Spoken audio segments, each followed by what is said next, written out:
ऐसी कळवळ्याची जाती करी लाभाविना प्रीती पोटी भार वाहे त्याचे सर्वस्व ही साहे ऐसी कळवळ्याची जाती करी लाभाविना प्रीती तुका म्हणे माझे तुका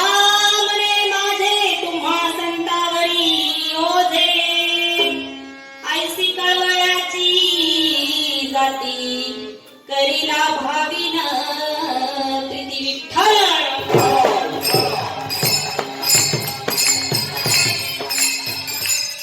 लेकुराचे हित वाहे माऊलीचे चित्त किंवा लेकुराचे हित जाणे माऊलीचे चित्त ऐसी कळवळ्याची जाती करीला भाविन प्रीती गुरुर ब्रह्म गुरुर विष्णू गुरुर्देव महेश्वरा गुरुर साक्षात परब्रह्म तस्मै श्री गुरुवे नमः शंकरनाथासी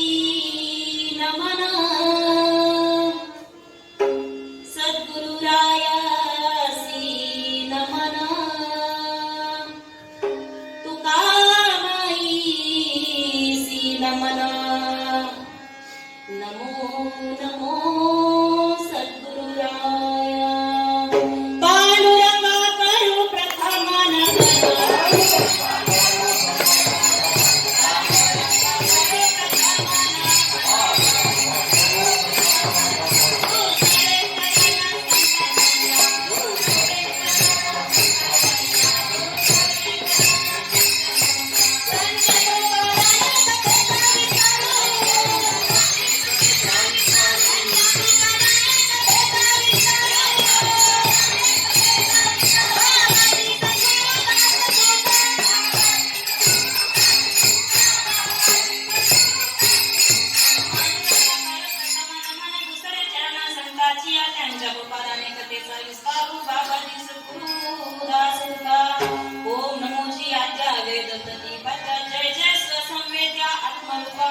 देवा तुझी गणेशु सकलार्थमती प्रकाशु मने निवृत्ती रासु अवधारी जोगी ओम नमो ज्ञानेश्वरम करुणाकर दया तुमचा अनुग्रह लागलो पावन झालो चराचरी लेकुराचे हित वाहे माऊलीचे चित्त ऐसी कळवळ्याची जाती करी लाभाविन प्रीती प्रस्तुत आज सेवेकरता घेतलेला अभंग संत श्रेष्ठ जगद्गुरु तुकोबाराय यांचा 4 चरणांचा सर्वांच्या पाठातील आणि आज कारण म्हणजे जागतिक महिला दिनानिमित्त निवडलेला हा अभंग आज या ठिकाणी सेवा करण्याची संधी माझ्या सद्गुरु कृपेमुळे मला लाभलेली आहे.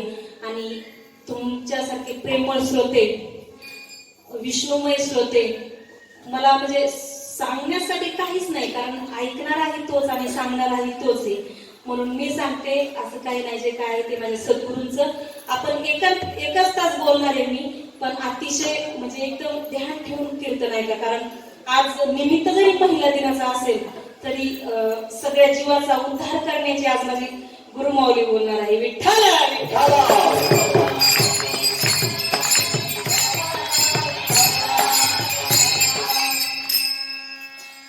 कोणतंही असो, कारण कोणते, कारण प्रत्येक कर्माला कारणाची आवश्यकता असते. आज निमित्त असेल जागतिक महिला दिन. आज महिला दिन जो साजरा करतो, सेलिब्रेट करतो, त्याचा काहीतरी भरपूर इतिहास असेल की महिलेला महत्व नसेल त्याच्यामुळे महिला दिन साजरा केला जातो, किंवा आणखी काहीतरी गोष्टी असतील.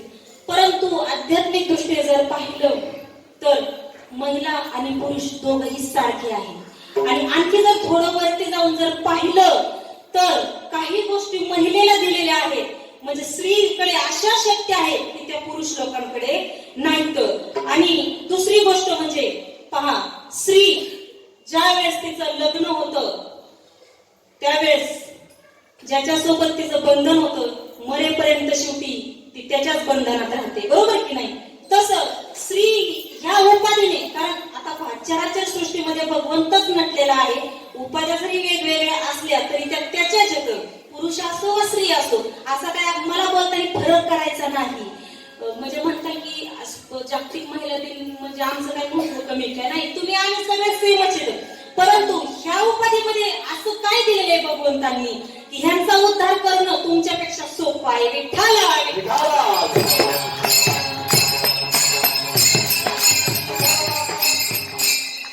माझे सद्गुरू म्हणतात की स्त्री शक्ती अशी आहे की माझ्यात नाही काही. ते प्रेम फक्त स्त्रीलाच उत्पन्न होतं, ते मला उत्पन्न होत नाही, ते पुरुष या उपाधीमध्ये उत्पन्न होत नाही, ते म्हणजे मायेचं प्रेम. पहा, ही शक्ती तिची अफाट शक्ती आहे. पहा ना, आपलं लेकरू, आपल्या लेकराबद्दलचा कळवळा हा फक्त तिलाच कळणार आहे, यांना कळणार नाही.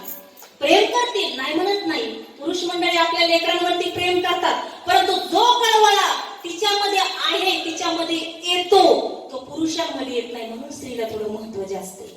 आता आपल्या जगामध्ये जाऊ द्या, कारण दुसरं जर आपल्या भौतिक जीवनातला जर दृष्टिकोन पाहिला तर पुरुषाचं सुख सुद्धा स्त्रीमध्येच आहे. पहा, त्याला सुखी करण्याचे काम सुद्धा कोण करते? एक स्त्री शक्ती करते. पहा, स्त्रियांना महत्व कमी नाही, परंतु आज आपण कोणाच्या तरी खाली एखाद्याच्या बंधनामध्ये जगतो का? लग्न करून आल्यानंतर बंधन हे त्यांचंच पडतं, जे काय आहे ते त्यांच्या, आपण त्यांच्या आधिपत्याखाली जगत असतो. ही शिकवण खऱ्या भक्तासाठी आहे. म्हणून स्त्रीचं महत्व मोठे हो. पहा,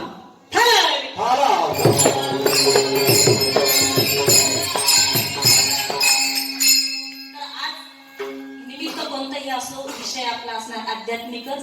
स्त्री जरी मोठी असेल, पुरुष जरी छोटा असेल, किंवा पुरुष जरी मोठा असेल, स्त्री जरी छोटी, असा काही भेदभाव नाही. कारण स्त्री आणि पुरुष हा भेद फक्त आपल्यामध्येच, इतरांमध्ये तो नाहीये. म्हणजे आपण म्हणतो की स्त्रीमध्ये एवढे नाही, पण त्या चराचर सृष्टीमध्ये जर तो भरलेला आहे, तर मग आमच्यात आणि तुमच्यात फरक काय? फक्त हे जे बंधन आहे, पहा, आपल्या मनामध्ये उठणारे संकल्प विकल्प जे काय आपले पूर्वी जन्मीचे आहेत ते फेडण्यासाठी असे चित्रीकरण झालेलं असतं. नाहीतर आपल्यात आणि त्यांच्यात कसलाही फरक नाही. आता ह्याच्या मागची भरपूर कारण असतील. जागतिक महिला दिन साजरा का केला जातो, कशासाठी? इथून मागे स्त्रियांना भरपूररित्या पुरुषांच्या म्हणा किंवा इतर देशांच्या भरपूर अन्याय सहन करावा लागतं, म्हणून स्त्रीला कुठेतरी एक पातळी निर्माण करून द्यावी, तिचं महत्व, तिला आरक्षण भेटावं, म्हणून एक जागतिक महिला दिन साजरा केला जातो. आणि आज आपण या बोलेश्वर मंदिरामध्ये सुद्धा आनंदाची गोष्ट वाटते मला की आपण हा दिन हे कीर्तन रूपी त्या भगवंताच्या नामस्मरणामध्ये साजरा करत आहोत. तर आज अभंग घेण्याचं संत तुकाराम महाराज अभंगातून काय सांगतात की लेकराचं हित वाहे माऊलीचे चित्त. लेकराचं हित, पहा, लेकराचं हित. लेकराचं बोलले, माणसाचं बोललेत का? नाही. किंवा कळत्याचं बोललेत का? नाही. लेकराचे हित वाहे माऊलीचे चित्त. तिच्या चित्तामध्ये सतत काय ठरलेलं आहे तर आपल्या लेकराचं हित कसं होईल. एका हिताशिवाय तिचा काहीही उद्देश नाही. तशी ती भगवंत ही आई आपली, त्या आईचा आपला उद्धार व्हावा हे सोडून दुसरं काहीही हित नाही. तुकाराम महाराजांनी हे माय लेकराचं उदाहरण जे दिले, जर आमच्या सद्गुरू नेहमी म्हणतात की ज्याला आई समजते त्याला भगवंत समजायला अवघड नाही. विठ्ठल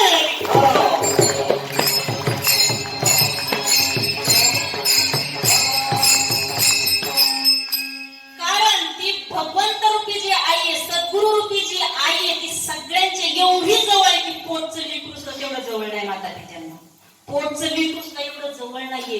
ती भगवंत रूपी आई सतत आपल्या हृदयामध्ये आपलं स्मरण करते. माझं लेकरू माझ्या जवळ कधी येईल, माझी आठवण कधी येईल त्याला. तिच्या थानामध्ये सतत दूध भरलेलं असतं पण ते प्यायलाच खूप थोडे भक्त जातात त्या ठिकाणी. ते अमृत वाईट विचार आहे. आणि म्हणून मला तरी असं वाटतं की एवढ्या योनींमध्ये माय लेकराचं महत्व कळालं नाही कोणाला, म्हणून तर मानव देह निर्माण केला असावा, ही उपाधी निर्माण केलेली असावी. कारण ह्या जन्मात तरी व्हायला माय लेकराचं कळालं म्हणजे माझं आणि भक्ताचं, माझ्या स्वस्वरूपाचं आणि माझं स्वरूप मला कळाल्याशिवाय राहणार नाही, अशी भगवंताला आशा फुटली. आणि म्हणून कदाचित मानव जन्माला जीव घातलेले असावे त्या भगवंताने. पहा, लेकुराचे हित वाहे माऊलीचे चित्त, ऐसी कळवळ्याची जाती. एकच जात अशी आहे, तिला कळवळा येतो, तिला पाना फुटतो. आपल्या लेकराचं हित अहित होत असत तर त्या ठिकाणी लगेच डोळ्यामध्ये अश्रू. फक्त एकच अशी जाते, ती म्हणजे आपली आई.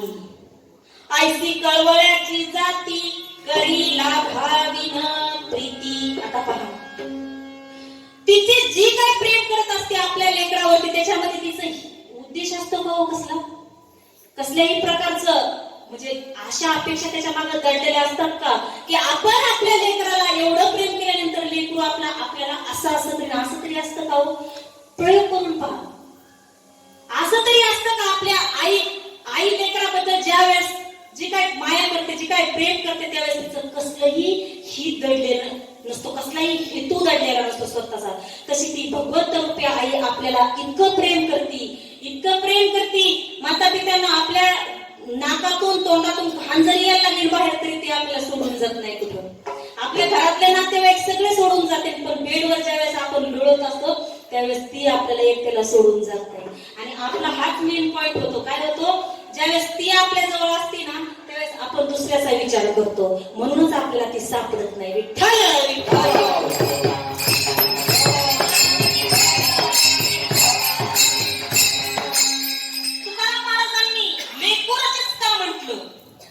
लेकुराचे हित.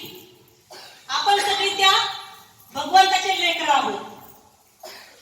आता लेकर म्हणजे काय पहा, एखादं जर 6 महिन्याचं बाळ जर इथं टाकलं तर ती बसणार आहे का माऊली कीर्तनाला?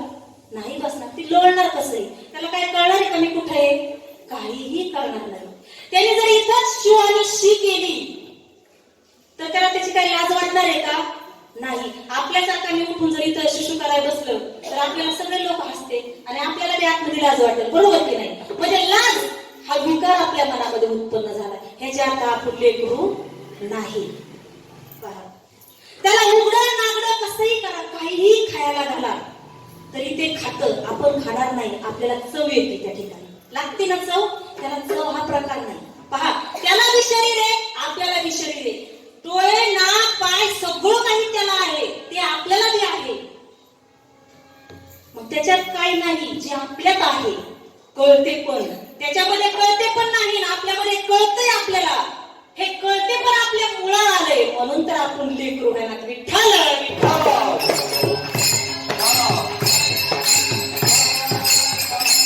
ते मुक्त स्थितीमध्ये असतं, त्याला काही नाही, काही खायला घाला, शी वगैरे केलं तर ते त्याच्यातच हात बोलतो, तसंच तोडायला लागतं. त्याला काय वाटतं काही घाणी, काही नाही वाटत. एखादा जर नागोबा आला तर ते काय उठून पळणार आहे का घाबरणार आहे, म्हणून त्याच्याशी खेळत बसत. आपण खेळणार आहेत का त्याच्याशी?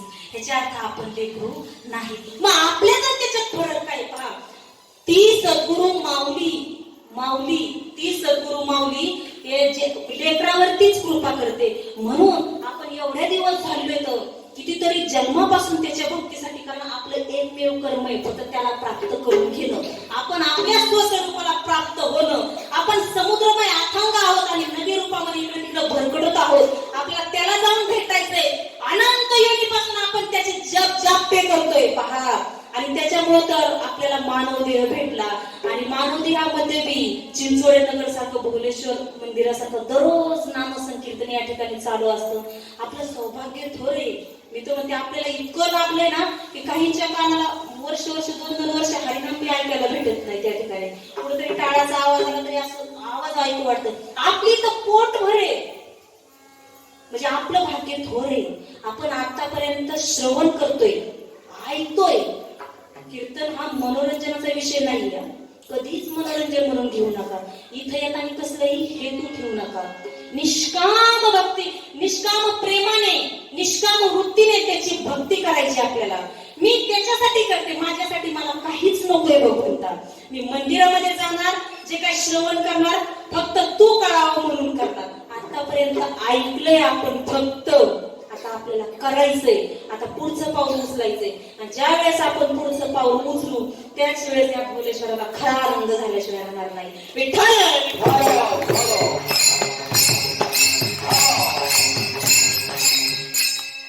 म्हणून आता ऐकत ऐकत ऐकत शेवटच्या पायरीपर्यंत आलोय. आता श्रवण बी करायचं आणि आपलं आपलं त्या भगवंताच्या स्वस्वरूपाला प्राप्त व्हायचंय. माता पित्यानं भक्ती खूप वेगळी आहे. की जी दिसतं ना कीर्तन, भजन, प्रवचन, हे आपण एक मनोरंजन, त्या मनाला समाधान वाटावं म्हणून करतो. पण मन म्हणजे मी आहे का? मन म्हणजे मी नाही.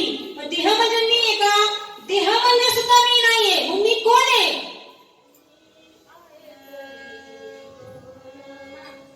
मी आहे तरी कोण?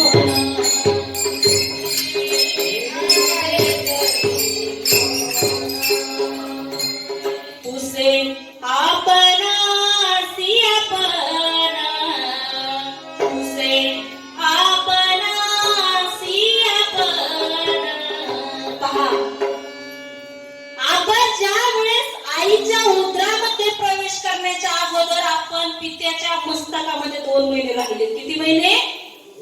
2 महिने आपण आपल्या बापाच्या डोक्यात राहिलो. त्याच्या अगोदर पण आपण होतो, नव्हतो असं नाही. आपण आहोत, असणार आणि राहणारच. आपण कुठेही जात नाही. पहा, ज्या वेळेस आईच्या उदरामध्ये प्रवेश केल्यानंतर इतकं सूक्ष्म होतो ना आपण की ते मायक्रोस्कोप खाली पाहणं अशक्य. अणुरेणूपेक्षाही छोटा. सगळ्यात म्हटलं तर अणु लहान आहे, त्याच्याही पेक्षा आपण लहान होतो. म्हणजे दिसतंय ते काय नेमकं? हे खोटा पसारा वाढलाय मोका ह्याच्यावर. आईच्या उदरामध्ये 9 महिने 9 दिवस अन्न पाणी कळवळीची जाते ती. अहो कसं बी पुरवते ती. आपल्याला माहिती आहे का ती आपल्या पोटामध्ये आपण बनवतोय का तो बनवतोय? त्याचे हात पाय एवढीशा कानापासून एवढा मोठा देह कसा होतो हे आपल्याला माहितीये का? पहा, इतक्या सूक्ष्म ह्याच्यामधून म्हणजे मी कोण आहे याचा शोध घ्यायचा आहे आपल्याला. एवढ्या सूक्ष्म याच्यामधून आपला एवढा देह जर निर्माण होतो. पहा, देहाचे 4 प्रकार आहेत. स्थूल देह, सूक्ष्म देह, कारण देह आणि महाकारण देह. 4 देहाचे प्रकार आहेत. थोडक्यात सांगते. स्थूल म्हणजे जो दिसतोय तो स्थूल देह. आपलं मन जे आहे की नाही, मनात विचार, इच्छा, आकांक्षा, प्रत्येक कर्म ही इच्छेवरती अवलंबून आहे. ते आपलं सूक्ष्म देह, त्याला लिंग देह म्हणतात. कारण देह म्हणजे, कारण देह समजून सांगता येत नाही, पण उदाहरण देऊन सांगते. कुणी झोपू नका बरं का, कोणीही झोपू नका. खूप महत्वाचा विषय. कारण काय होतं माहिती का, जिथं महत्वाचं असतं ना तिथं काळ आपला काय करतो, तिथं समाधी लागल्यासारखी अवस्था होते आपली. तो कारण देह म्हणजे काय? आपण रात्रभर झोपल्यानंतर अचानकपणे उठल्यानंतर आम्ही आहे बरं का, असं वाटतं ना प्रत्येकाला.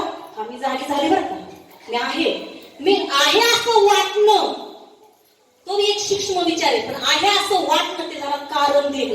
आणि महाकारण देह म्हणजे मीच पूर्ण, मला, माझ्याशिवाय मला इतरत्र कोणीच न दिसणं. तो महाकारण देह, असे देहाचे 4 प्रकार आहेत. पण या 4ही देह आपण नाही बरं का, ते वाढले आईच्या उदरामध्ये वाढले ते. पहा मी किती सूक्ष्म आहे.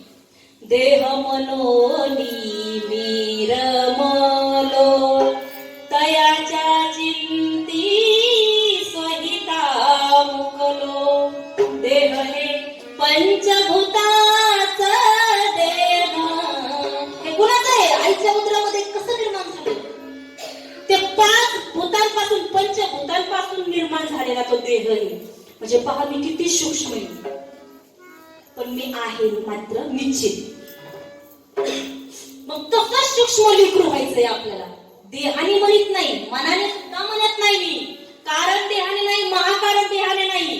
पहा तितकं सूक्ष्म व्हायचंय. 6 महिन्याच्या बालकाच्या आतलं व्हायचंय आपल्याला.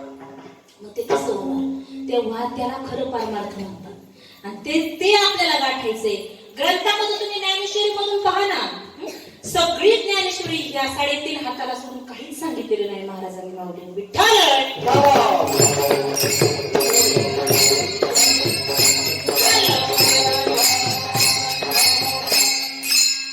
कसं लेकरू व्हायचंय आपल्याला. पण आपल्याला कळतंय हा प्रॉब्लेम आहे. आपल्याला विचार येतात मनामध्ये. प्रपंच झालेला महाराज म्हणतात, मरणाच्या शेवट प्रपंच करून ठेवलेला आहे तुम्ही तुमचाच. अशी कळवळा तुला येते ती सांगते सगळ्या तू तुम्हाला आम्हाला. पण अजून बी आम्हाला काय कळना. म्हणून आम्ही आमच्या मनाला तर कंट्रोल करू शकत नाही, आमच्या विचारांना कंट्रोल करू शकत नाही. लेकरू कसं बनायचं? असा मोठा सगळ्यांच्या मनामध्ये तोच प्रश्न आहे. माझ्याही मनामध्ये तोच प्रश्न आहे. लेकरू कसं करायचं? लेकरू झाल्याशिवाय हितच नाही. एवढं सुटण्याचं सोपं नाहीये याच्यातून. आणि ज्याला वाटतं ना नको सुटायला, मग पुनरपी आहे चालू. किती त्रास असतो आपण भोगलेला आहे. पण एक दुसरी देवाने एक ते आठव करून दिलं नाही आपल्याला त्या गोष्टीचा. नाही तर जर आठवलं ना तर अक्षरशः मला वाटतं भुवनेश्वर मंदिरामध्ये सगळेजण राहायला येते, जागाच पडायची नाही. जर मागच्या जन्मात जर आठवलं काय काय झालं बाबा बंद होत. म्हणून महाराज म्हणतात पहिल्यांदा लेकरू व्हायला शिका.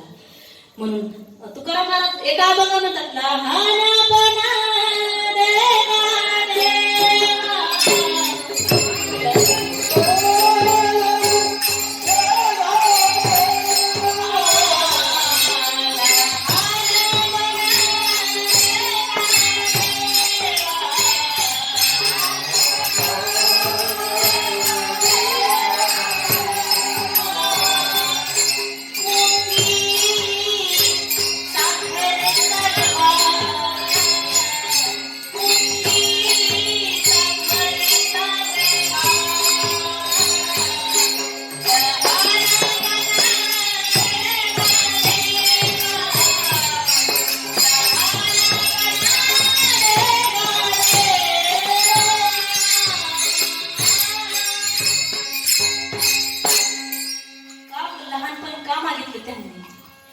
लहानपणामध्येच उद्धार आहे आपला महाराज. ज्या वेळेस आपल्याला कोणीतरी घाण बोलतो तो आपला खरा दोस्त असतो महाराज. जो आपली स्तुती करतो तो आपला शत्रू असतो.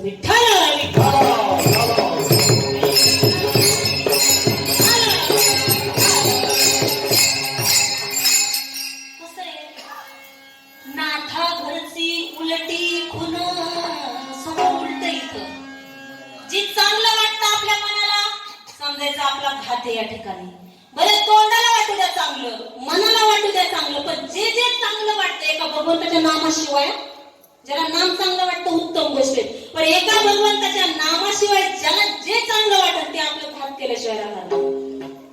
आणि ज्या ठिकाणी आपल्याला खरं आळस येतो, खरं कंटाळा येतो, खरं कोणीतरी आपलं वाटोळ चितित आहे, आपल्याकडे खरं कोणतरी आपल्या घरातले दारातले शेजारी पाजारी कोणतरी आपले दुश्मन येतं, हे खरं आपले सोयरे येत, तेच आपले सखे सोयरे आहेत खरे, कारण ते आपलं हित करत असतात. पहा आपल्याला सगळ्यांचा गैरसमज असा होतो की असं वाटतं की आपण खूप संपत्तीदार आहोत. पहा पण आपल्याकडे काहीच नाही अजून. ही संपत्ती खोटी आहे. किती बी पैसा कमवा, किती माड्या बांधा, किती गाड्या घ्या, खरी संपत्ती नाहीये. प्रत्येकाने मनामध्ये टाका बरं, आपली संपत्ती काय आहे. तर पहा, आपली संपत्ती पहिली म्हणजे आपल्याला सद्गुरू भेट होणे, ही सगळ्यात मोठी संपत्ती आहे. सगळ्यात मोठी संपत्ती म्हणजे सद्गुरू भेट, सद्गुरूंची कृपा. कुणी जर म्हटलं या जगामध्ये की आपली सगळ्यात मोठी संपत्ती कोणती, तर देव सुद्धा नाही. देव सुद्धा सगळ्यात मोठी संपत्ती नाही, सद्गुरू भेट ही आपली सगळ्यात मोठी संपत्ती. कोणाकडे आहे कोणाकडे नाही. ज्याच्याकडे नाही त्याने समजायचं आपण पूर्णपणे कंगाल आहोत. भले तो 10 माड्या 4 गाड्या काही बी घेऊन हिंडो, त्याने समजायचं आपण खूप कंगाल आहोत. दुसरी संपत्ती ऐका, आपल्याला मुलगा आहे का मुलगी, मुलगी का मुलगा ही नाही सांगत मी. आपल्या उदरी जे कोणी अपत्य जन्माला येईल त्या अपत्याला ह्या मार्गाला लावणं ही दुसरी मोठी संपत्ती आहे.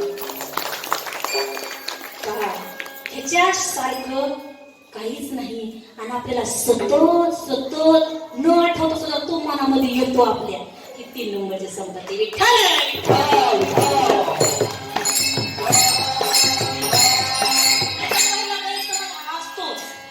तुम्ही हा हौसासाठी घालतात मान्य आहे. परमार्थामध्ये जेव्हा आपण खरं उतरतात ना, त्यावेळेस खरं सांगू का माता पित्यांना, सगळ्याची रुची निघून जाते आपल्या. जेवणामध्ये सुद्धा इंटरेस्ट राहत नाही की हे खावं ते खावं, दागिने किती घ्यावं काय घ्यावं ह्याचं सुद्धा आपल्याला नको वाटतं. ते नको, पैसा येतोय जातोय शुल्लक वाटू लागतो. माता पित्यांना ही जी परिस्थिती ती आपली एकच माऊली करते, तिलाच तो कळवळा आहे. कारण आपण काय येतो मुक्त होता तरी बळे झाला बद्द, कधी घेऊन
आईपासून दुरावलं. पहा ना, ज्या वेळेस लेकरू लहान असतं, लहानाचं मोठं होतं, ज्या वेळेस 2 हाताचे 4 हात होतात, त्यावेळेस ते आईचं राहतं का हो?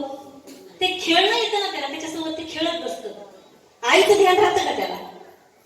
खरी ती माऊली किती तळतळीने माझा बाळा आला का, जेवला का, त्यांचा संसार सुखाचा आहे कितीतरी हो, ती सांगत नाही, पण तिच्या मनामध्ये तिच्या त्या हृदयामध्ये असतं. हृदयामध्ये ती असते का कोण? भगवंत रूपी आई सद्गुरु माऊली असते, तिचा तो कळवळा असतो. म्हणून स्त्रीला महत्त्व जास्त.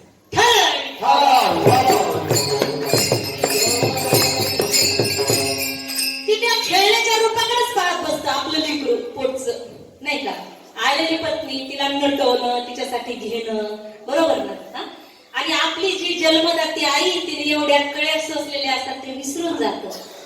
कालांतराने तिच्या नादामध्ये एवढं राहतं की हिला लाथाबुक्या मारायला ही सुद्धा त्याचं भान राहत नाही. खरी परिस्थिती. मग लेकरू आहे का ती, तरी पण ती आईचा कळवळा तेवढाच राहतो. तरी पण ती आईचा कळवळा तेवढाच राहतो. आणि ती वाट बघत असते, माझा बाळा लेकरू कधी होईल, आई आई करीत माझ्याकडे कधी येईल. पहा ना, आपण लेकराचं शिशू डुंगर कवर धुतो, तो जोपर्यंत त्याला धुता येत नाही, त्याला जवळ धुता येत नाही तोपर्यंत आपण धुतो. तेव्हा म्हटलं थांबा आई, त्याला लाज आली, मी धुतो माझं मी. कधी कळते पण आलं की ते कळते पण जाते मुळा बसले. जाईना तो महाराज. आम्ही किती स्मरण करतो, किती ग्रंथ वाचतो, पण आमचं कळते पण काही जात नाही. म्हणून भगवंता तुम्हीच कृपा करा, सद्गुरु राया तुम्हीच कृपा करा की आम्हाला ते लहानपण द्या. संत तुकाराम महाराज हृदयातून बोलतात. त्यांची कमाई किती असेल महाराजांची, आपल्या ह्या बोलातून सांगता येणं शक्य आहे.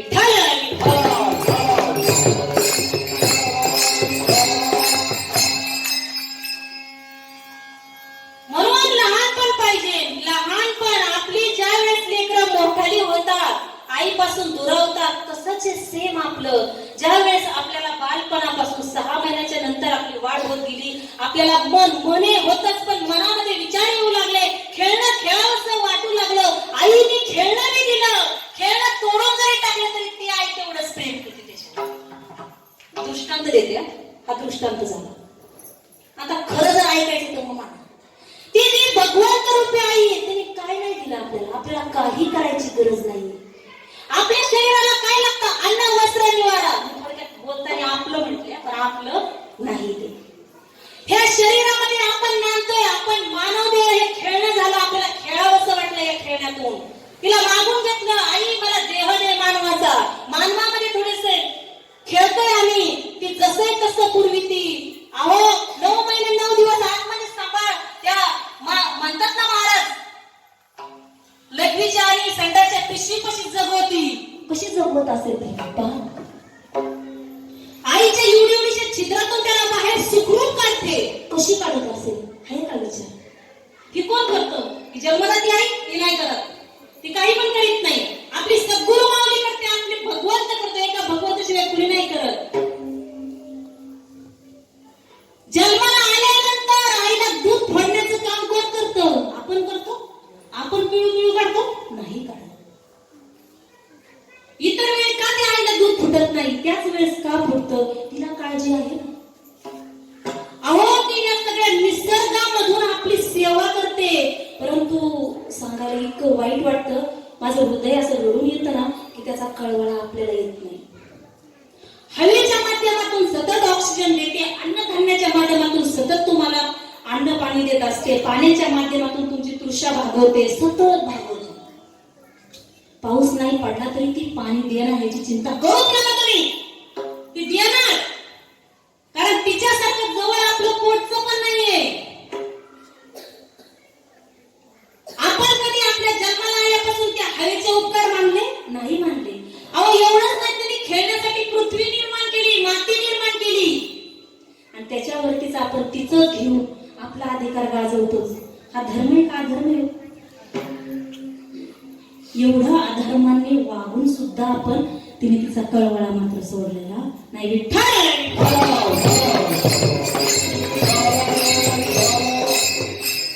आपण काय डोंगराचं करणार आहे तिच्यासाठी? आपण काय मंदिरात येऊन भजन कीर्तन करतो म्हणजे आपण तिचं करतो का? तिचं काहीच करू शकत नाही. मुळात तर आपण आपलं ती करते. इथं आणण्याचं काम तुला तीच करते. चल बाबा, आई म्हणजे तुला मी कळू, माझं किती प्रेम आहे तुझ्यावरती. आणि हे समजून सांगण्यासाठी महाराजांनी, तुकाराम महाराजांनी आईचं आणि लेकराचं उदाहरण देऊन आपल्याला कळण म्हणून सांगितलं. हेच महाराज प्रथमच्या नावाने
ह्या निसर्गरूपी प्रेमातून ती आपल्याला प्रेम करत असते माता पित्यांनो. हे जे तुम्हाला जाण राहू द्या, ओळख राहू द्या. सतत दुसरं भक्ती म्हणजे दुसरं काही नाही. विठ्ठल विठ्ठल म्हणणं सुद्धा भक्ती नाहीये. तुम्ही कीर्तन संपले मला शिव्या काय देणार तरी चालेल, काही प्रॉब्लेम नाही, कारण मला देणारच नाही शिव्या. तुमच्यातून माझ्यात तोच आहे ना, तुम्ही तुम्हालाच देतात ना. खरी भक्ती खरं खूप वेगळं आहे. खरी दुनिया जर पाहिली तर खूप वेगळी आहे. आपण म्हणतो हा आम्ही दररोज हरिपाठाला जातो, कीर्तनाला जातो, ग्रंथाला जातो, आम्ही खूप भक्ती करतो. ही साफ चुकीचं आहे माता पित्यांनो. अहो भक्ती आपली ती करते, सेवा ती करते. आपण तिच्या लायकीचं व्हायचंय, फक्त कसं लेकरू व्हायचंय. आई तू सेवा कर, आम्हाला लेकरू व्हायचे, तुझ्याच मांडीवर खेळायचे. जसं ती महिन तशी राहणार, जसं तिने ठेवलंय तसं राहणार. ठेविले अनंते तेसेची राहावे, चित्ती असू द्यावे. परंतु आपल्या चित्तामध्ये प्रपंच ठसलेला, एवढा ठसलाय तो, अनादी काळापासून प्रपंच ठसलाय, एवढा ठसलाय. उखळात लसूण बारीक करतो तसा ठसलाय, निघाला. आम्ही सतत काळजी करतोय. काळजी करणं हे आपली पुढच्या जन्माची वाढ आहे. कारण आता काळजी केलेली आता पूर्ण होणार नाही. हेच मुलं बाळ, हेच सगळं काही तुमच्या सोबत पुढल्या जन्मामध्ये येतील. ते भले मांजराचे येतील, डुकराचे येतील, जसं ज्यांनी ठरवले ते तशा पद्धतीने येईल. तिला पण लय कळवळ आहे, तिला देव नाही वाटत, पण तिला कळतच नाही. तिला असं वाटतं की माझ्या लेकराला एवढ्या वेळाने समजून सांगणार. अहो आपली माऊली ती होऊन येते घरामध्ये, आपल्याला दूध आपली देहरूपी आई नाही पाजत, ती पाजते खरं दूध. आपल्याला जन्माला घातलं न कळत, पण ते आपली आई होऊन तीच असते. आपल्याला आनंद घ्यावाचा वाटलं ना, भोग रात्रीचा नवरा होऊन तीच येते. पण आपल्याला वाटतं हे माझा नवरा आहे, ते माझं म्हटल्यामुळे तिथं खटकत आहे.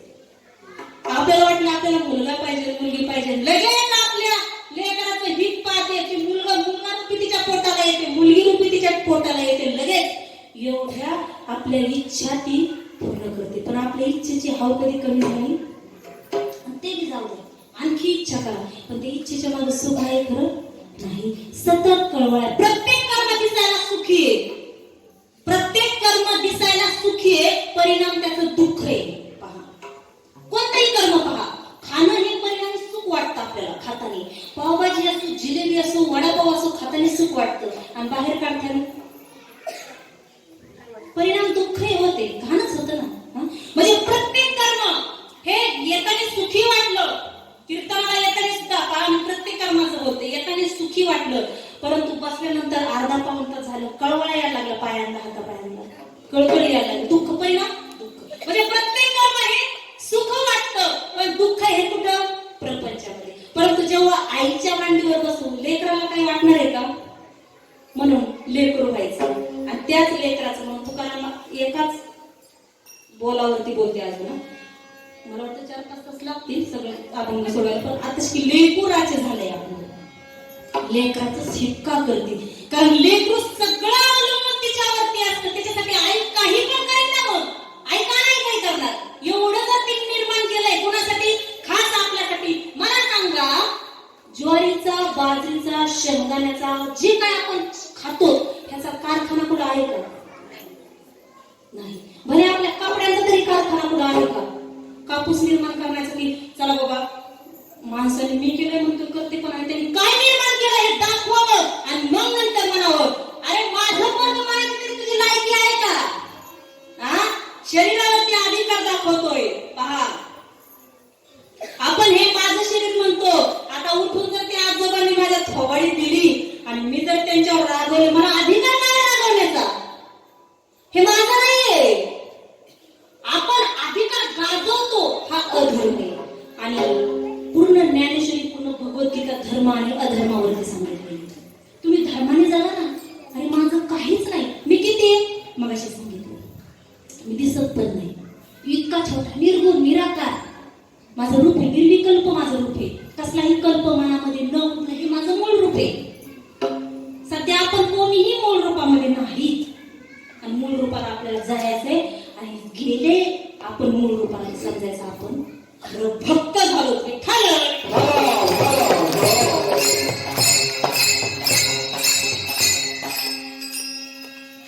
कशाचाही कारखाना आपण काढू शकत नाही. जे काय दिले ते तिने दिलेलं तेच वापरतो. ती आई एवढी आपली कृपावंत आहे माता पित्यांनो. आज आपण भेदामध्ये जगतोय, ह्या भेदातून अभेदाकडे नेण्याचा प्रयत्न ती करते आणि या अंधारातून प्रकाशाकडे नेण्याचा प्रयत्न करत असते. महातत्वाकडून परतत्वाकडे नेण्याचा प्रयत्न माझी फक्त एकमेव आईच करते. आपल्याला जो भेद वाटते ना, तू आणि मी, तो भेद वाटू नये म्हणून माऊली काय म्हणतात, अरे हे विश्वचे माझे घर, ऐसी मती जयाची स्थिर, किंबहुना चराचर आपणची राहा. का म्हणतात माऊली? आपल्याला जर माऊलींना मानायचं असेल ना, तर खरं माऊली काय म्हणतात त्याला, माझा माना म्हणजे माऊलींना मानल्यासारखं आहे. सारखं नाही मानलं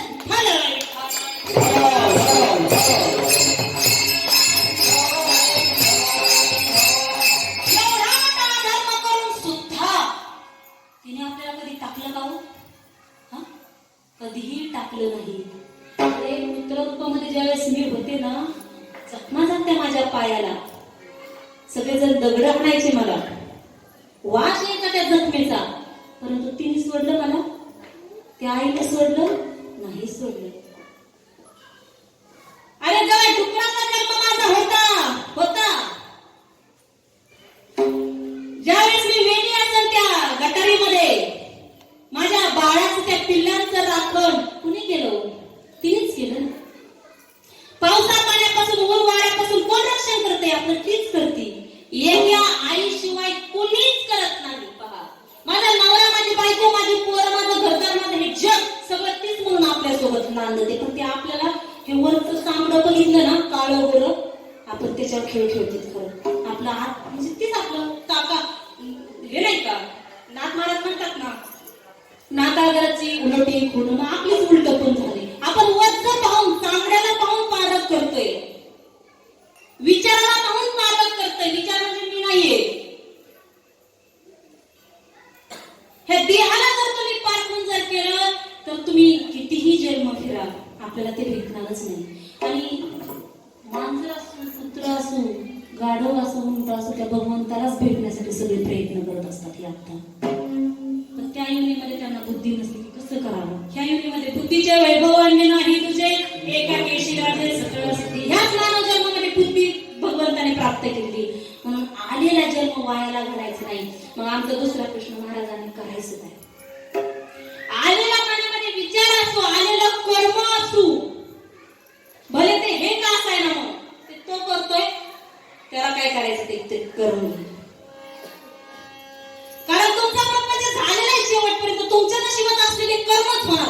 भोग कोण भोगतं? तो भोगतो, मी भोगत नाहीये.